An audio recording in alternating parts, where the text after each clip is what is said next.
Ya, mari kita berdoa, saudara-saudara. Terima kasih Bapa di surga atas kesempatan yang indah yang telah Kau berikan kepada kami. Kami siap untuk mendengarkan firman-Mu, firman yang mengubah hidup kami, sehingga hidup kami semakin berkenan di hadapan-Mu, terlebih dalam kami menghadapi tantangan dalam kehidupan kami sehari-hari. Yang mengurapi hamba-Mu yang kurang sempurna, yang penuh dengan kelemahan, supaya dapat menyampaikan apa yang ada di isi hati-Mu. Kami serahkan waktu ke depan dalam tangan-Mu. Dalam nama Tuhan kami, Yesus Kristus, kami sudah berdoa. Amin. Ya, shalom Bapak Ibu Saudara dalam Tuhan Yesus Kristus. Gimana kabarnya hari ini Bapak Ibu? Biasa. Saya kira hari ini tuh sepi, ya kan? Karena banyak yang mudik kayak gitu. Tapi puji Tuhan ya, pada menyediakan waktu untuk beribadah, saudara-saudara. Ya, luar biasa. Menyambut Mbah siapa yang Mbah siapa? Jenengan? Namanya Jono ya. Oh iya, selamat datang untuk beribadah, untuk berbagi tempat kita. Nah, saudara-saudara, tema khotbah pada hari ini adalah sikap yang benar dalam menghadapi tantangan, yang diambil dari 1 Tawarik 14 ayat 8 sampai 11. Nah, saudara-saudara, bisa minta tolong di next, Mbak. Nah, saudara-saudara, dalam kehidupan sehari-hari kita sebagai manusia menghadapi tantangan dan rintangan dalam kehidupan sehari-hari. Betul ya, saudara-saudara ya. Sebagai seorang pelajar, ya, tantangannya yaitu tugas-tugas sekolah, PR-PR dan ulangan-ulangan. Seorang salesman, tantangannya yaitu menjual produk-produknya sehingga bisa dijual dengan baik. Ada target-target yang harus dipenuhi. Sebagai hamba Tuhan pun juga memiliki tantangan juga, yaitu sebagai untuk melayani jemaat-jemaatnya dan juga untuk menyelesaikan masalah-masalah di dalam gereja. Betul ya, Mas Boris ya? Memiliki tantangan ya. Setiap kita memiliki tantangan. Jadi setiap manusia di dalam kehidupan kita, setiap manusia yang hidup punya tantangan dalam kehidupan sehari-hari, saudara-saudara. Nah, tantangan dibagi menjadi dua, saudara-saudara. Yaitu tantangan internal dan juga tantangan eksternal. Tantangan internal yaitu tantangan yang berada dalam diri kita sendiri. Misalnya ketakutan, kecemasan, kegelisahan. Makanya ada orang yang takut renang, ya, karena takut sama air, takut tenggelam. Ada juga tantangan eksternal, yaitu tantangan dari luar. Tantangan dari luar itu orang lain sekitar kita, orang yang nggak suka sama kita, orang yang menjatuhkan kita, cuaca, ya, rob, itu juga tantangan eksternal. Misalnya saat training kemarin ya, habis makan, angin sepoi-sepoi, ngantuk, ya kan? Ngantuk karena anginnya itu. Apalagi ini hari Minggu, tantangannya musim mudik, ya, banyak yang liburan. Nah, tergoda untuk liburan, healing. Banyak acara, mudiklah alasannya. Tapi bersyukur Bapak Ibu Saudara dapat menyediakan waktu untuk beribadah. Nah, lalu bagaimana kita sebagai orang Kristen memiliki sikap yang benar dalam menghadapi tantangan, saudara-saudara? Nah, kita akan belajar dari Daud. Bagaimana Daud menghadapi tantangannya dalam hidup kita. Nah, yang pertama adalah kita harus berani dalam menghadapi tantangan. Kita akan melihat gitu ya, kisah Daud di dalam 1 Tawarik 14 ayat 8 sampai 9. Mari kita buka sama-sama 1 Tawarik 14 ayat 8 sampai 9. Saya akan bacakannya kepada saudara-saudara. Ketika didengar orang Filistin bahwa Daud telah diurapi menjadi raja atas seluruh Israel, maka majulah semua orang Filistin untuk menangkap Daud. Tetapi Daud mendengar hal itu, lalu majulah ia menghadapi mereka. Ketika orang Filistin itu datang dan mengadakan penyerbuan di lembah Efraim. Nah, saudara-saudara, ini adalah kisah saat Daud ini baru saja dilantik, diurapi menjadi raja seluruh Israel. Nah, orang Filistin tentu tidak suka, karena saat Daud berkuasa itu bisa mengancam orang Filistin. Lalu orang Filistin itu berusaha untuk menjatuhkan Daud, berusaha untuk bisa menangkap Daud, itu ya. Jadi Daud dikepung orang Filistin saat itu, saudara-saudara. Situasi yang sulit saat itu, karena ada banyak orang Filistin yang mengepung Daud, saudara-saudara. Ya, lalu bagaimana sikap Daud? Ya, apakah Daud menghindar? Apakah Daud takut? Tapi kita bisa melihat sini ya, Daud maju, ya kita dikatakan sini lalu majulah ia menghadapi mereka. Nah di sini kita bisa melihat bahwa Daud memiliki keberanian dalam menghadapi orang-orang Filistin itu. Keberaniannya ditunjukkan dengan dia menghadapi orang-orang Filistin itu, saudara-saudara. Jadi di sini kita bisa melihat bahwa Daud memiliki keberanian dalam menghadapi musuhnya. Dan keberanian Daud itu tidak terjadi secara instan, saudara-saudara. Perlu adanya latihan. Ya. Keberanian memerlukan latihan. Bagaimana Tuhan memproses Daud?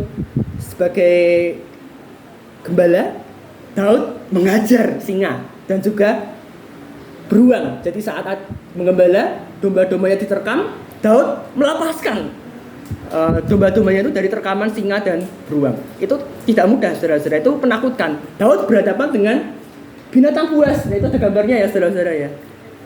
Daud berhadapan dengan binatang buas. Dan kemudian dia bisa membunuhnya dan menyelamatkan domba-dombanya. Karena tidak banyak orang yang memiliki keberanian seperti itu, saudara-saudara. Dan selanjutnya Daud juga pernah membunuh Goliat, saudara-saudara. Keberanian Daud juga teruji saat Daud menghadapi Goliat.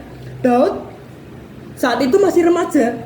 Goliat itu tingginya hampir 3 meter, saudara-saudara. Jadi bayangkan perbandingannya, tapi Daud bisa berani dalam menghadapi musuh-musuhnya, bahkan musuh yang besar. Secara manusia itu mustahil.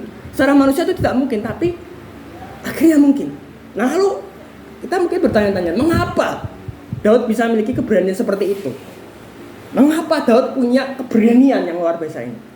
Kita bisa melihat kuncinya ya. Next. Ini kuncinya, saudara-saudara ya. Gak nge-lag ya. Ada kuncinya gitu ya. Mengapa Daud bisa memiliki keberanian, saudara-saudara? Nah, jawabannya yaitu di 1 Samuel 17 ayat 40 sampai 49. Bu Esther bisa membacakannya? Tidak, tolong Bu ya. Kelihatan ya Bu ya? Ya, bisa baca. Tuhan dalam 1 Samuel 17. Pula kata Daud, Tuhan yang telah melepaskan aku dari cakar singa dan dari cakar beruang. Dia juga akan melepaskan aku dari tangan orang Filistin itu. Kata Saul kepada Daud, pergilah, Tuhan menyertai engkau. Ya, terima kasih Bu Esther yang telah membacakan. Ya, di sini kita bisa melihat kuncinya sini ya. Tuhan yang telah melepaskan aku dari cakar singa dan dari cakar beruang, dia juga akan melepaskan aku dari orang Filistin itu. Jadi kita bisa melihat bahwa kunci keberanian Daud adalah karena Tuhan menyertai Daud. Ya, karena Tuhan menyertai Daud, maka Daud memiliki keberanian sehingga dia bisa lepas dari singa, beruang dan dari orang Filistin dan juga dari musuh-musuhnya, saudara-saudara. Nah, di sini kita bisa melihat bahwa saat Tuhan menyertai manusia, maka manusia memiliki keberanian, saudara-saudara. Nah, demikian juga dalam hidup kita.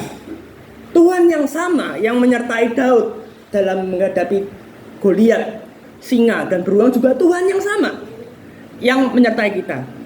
Karena itu, kalau Tuhan menyertai kita, maka kita juga harus memiliki keberanian seperti yang Daud miliki.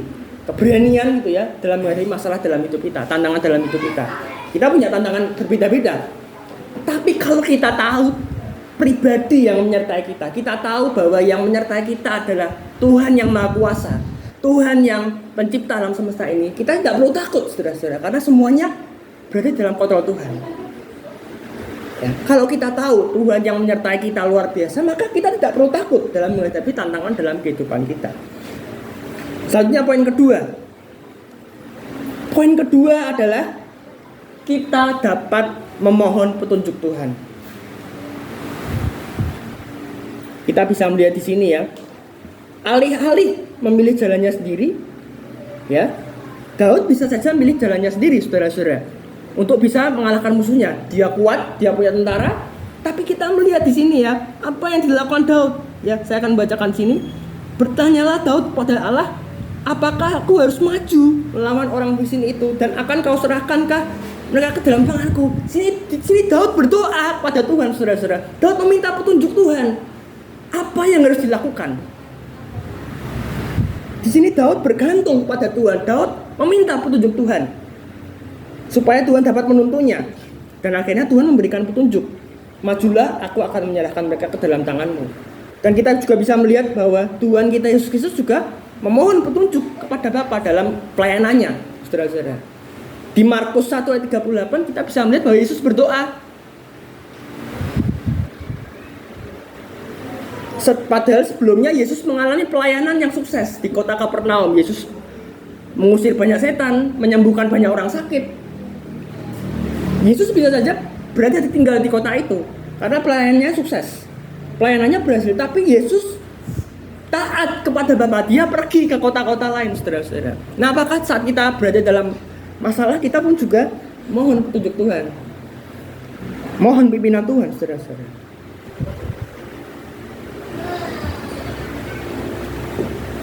Pas saat sebelum kuliah dimulai itu, saya pikir laptop saya tuh nggak ada bermasalah, saudara-saudara. Laptop kan ada kameranya ya, saudara-saudara. Saya pikir tuh kameranya nggak bermasalah, tapi ternyata kameranya mati, saudara-saudara. Ya kan? Kalau di kuliah itu kan harus pakai kamera, ya kan? Kalau nggak pakai kamera ditegur nanti. Mati, saudara-saudara, kameranya. Ya, jadinya nggak bisa. Wah, mau kuliah, ya kan? Tapi kameranya mati. Nah, kemudian, saya tanya, mana nih Tuhan, kayak gitu ya. Kemudian muncul dalam pikiran saya kamera eksternal. Di situ saya beli kamera yang murah. Akhirnya bisa kuliah. Jadi saudara-saudara, mungkin kalau di servis itu mahal harganya, saudara-saudara. Nah, situ Tuhan memberikan petunjuk, saudara-saudara. Nah, apakah seperti Daud gitu ya? Saat menghadapi permasalahan kita meminta petunjuk Tuhan, memohon petunjuk Tuhan, atau kita mengandalkan pikiran kita sendiri, mengandalkan pemahaman kita sendiri. Lalu kita bisa melihat ya hasilnya bagaimana. Next hasilnya. Nah, hasilnya gimana, saudara-saudara? Hasilnya adalah lalu majulah ia ke Baal Perasim dan Daud memukul mereka kalah di sana. Berkatalah Daud, Allah telah menerobos musuhku dengan perantaraanku seperti air menerobos. Sebab itu orang menamakan tempat itu Baal Perasim. Wow, luar biasa, saudara-saudara ya. Daud memohon petunjuk Tuhan, Daud mengikuti petunjuk Tuhan, dan akhirnya Daud memukul kalah musuh-musuhnya. Daud mengalahkan musuh-musuhnya orang Filistin. Kemenangan yang gemilang oleh Daud. Dan setelah itu di ayatnya selanjutnya, kalau saudara baca, Daud juga mengalami kemenangan lagi, ya, dengan orang Filistin, tapi dengan strategi yang berbeda. Nah, dari sini kita bisa melihat bahwa saat kita bergantung pada Tuhan, kita tidak hanya dapat mengatasi masalah, ya, kita juga bisa melihat perkara-perkara besar dalam hidup kita. Ya, kita bisa melihat di sini ya, Daud mengatasi permasalahannya, bisa mengalahkan orang-orang Filistin. Demikian juga dalam hidup kita. Kita pun juga bisa mengatasi permasalahan bersama dengan Tuhan. Kalau kita mohon petunjuk Tuhan. Dalam permasalahan apapun, dalam pekerjaan, studi, dalam pelayanan, dalam kehidupan sehari-hari, tugas-tugas yang kita kerjakan, tantangan kehidupan kita sehari, kita bisa menghadapinya bersama dengan Tuhan. Dan Tuhan pasti akan memberikan petunjuk dalam hidup kita dengan caranya yang ajaib, jika kita mau minta petunjuk dari Tuhan. Nah, selain kita bisa mengatasi masalah, kita pun juga bisa melihat perkara-perkara besar dalam hidup kita. Saudara ingin perkara-perkara yang besar dalam hidup saudara? Saudara ingin melihat perkara-perkara yang ajaib dalam hidup saudara? Kita harus bergantung kepada Tuhan. Nah, saya percaya jikalau setiap anggota gereja ini mohon petunjuk Tuhan, minta pimpinan Tuhan, maka terjadi terobosan dalam kehidupan saudara-saudara. Terjadi perubahan dalam hidup saudara-saudara. Tuhan tidak memandang usia, saudara-saudara. Yang penting kita mau apa enggak dalam melayani Tuhan. Jadi kita bisa melihat hasilnya di sini ya. Saat kita bergantung pada Tuhan, masalah kita tidak hanya bisa teratasi, tapi kita juga melihat perkara-perkara besar dalam hidup kita seperti yang Daud alami. Yang menjadi refleksi dalam hidup kita adalah saat menghadapi tantangan, persoalan, kesulitan, tantangan kesehatan, finansial, pekerjaan, apakah kita memakai pengertian kita sendiri, akal kita, pemikiran kita, rasio kita? Apakah kita memohon petunjuk Tuhan, meminta petunjuk Tuhan, saudara-saudara? Hanya kita yang mengetahui. Mari kita mengajak, saya mengajak di kesempatan ini kita sungguh-sungguh mohon petunjuk Tuhan, pimpinan Tuhan, Dan pasti Tuhan akan memberikan solusi yang tepat, solusi yang presisi dalam kehidupan saudara, sehingga masalah-masalah tersebut dapat teratasi. Sesuai dengan tema bulan ini ya, bahwa orang percaya tidak takut dalam menghadapi tantangan. Kita tidak takut karena Tuhan yang Maha Kuasa beserta kita. Tuhan yang luar biasa ada bersama kita. Kalau kita tahu Tuhan yang beserta kita ada sampai kita tidak perlu takut atas masalah-masalah dalam hidup kita, karena Ia terlebih besar dari segala permasalahan dalam hidup kita. Jadi ada dua hal yang bisa kita pelajari di dalam khotbah kali ini. Yang pertama adalah kita harus berani dalam menghadapi tantangan, karena Tuhan beserta dengan kita. Tuhan yang akan memberikan kita petunjuk, Tuhan yang akan memberikan kita solusi atas masalah kita. Yang kedua adalah kita dapat memohon petunjuk kepada Tuhan. Dia bukan Tuhan yang jauh, saudara-saudara. Dia adalah dekat, ada dalam hati kita, dan kita bisa minta petunjuk padanya asalkan kita mau untuk minta petunjuk kepadanya. Kemudian yang jadi penerapan dalam hidup kita adalah ada dua. Bisa di next. Oke, penerapannya adalah yang pertama, jangan takut dalam menghadapi setiap tantangan, karena Tuhan beserta kita. Kita tidak perlu takut tantangan kita, tantangan finansial, kesehatan, pekerjaan, pelayanan. Kebenarannya adalah tantangan itu tidak akan melebihi kemampuan kita, dan Tuhan terlebih besar daripada tantangan kita. Nah itu jangan takut dalam menghadapi setiap tantangan, karena Tuhan serta kita. Karena Tuhan serta kita membuat kita memiliki keberanian, semangat dalam menghadapi tantangan. Dan yang kedua adalah kita dapat memohon petunjuk Tuhan dalam menghadapi tantangan. Pasti Tuhan akan memberikan petunjuk kepada kita di setiap tantangan yang kita hadapi. Apapun persoalan kita bisa minta petunjuk melalui berdoa, bacaan Alkitab, orang-orang sekitar kita dapat meminta petunjuk padanya, sehingga tantangan menjadi sesuatu yang biasa bagi kita, sehingga kita akan menang dalam menghadapi setiap tantangan dalam kehidupan kita. Amin. Mari kita berdoa. Terima kasih Bapak atas kesempatan yang telah Kau berikan. Ampunilah kami jikalau kami terkadang menggunakan pemikiran kami sendiri dalam menghadapi setiap tantangan dalam kehidupan kami. Tolong kami ya Bapak, supaya kami dapat bergantung kepadamu, bergantung pada kuasa-Mu, supaya kami dapat mengatasi setiap tantangan dalam kehidupan kami dengan berani. Seperti Daud yang mengatasi musuh-musuhnya, Tuhan yang samanya menyertai Daud, demikian juga Tuhan yang samanya menyertai kami. Tolong kami ya Bapak, supaya kami dapat mengatasi setiap tantangan dalam hidup kami, dan kami dapat mengucap syukur atas segala tantangan dalam kehidupan kami. Sebab itu kami percaya itu mendewasakan kami, menguatkan kami, dan kami tahu bahwa Engkau senantiasa beserta kami, sehingga itu membuahkan keberanian kepada kami, sehingga kami bisa mengatasi segala tantangan kami. Terima kasih Bapak, Minggu telah selesai. Roh Kudus kiranya Kau mengerahkan, sehingga firman itu hidup menjadi nyata dalam kehidupan kami sehari-hari. Terima kasih Bapak. Seluruh doa-doa ini kami serahkan dalam nama Tuhan kami Yesus Kristus dengan ucapan syukur. Amin. Tuhan berkati kita semua.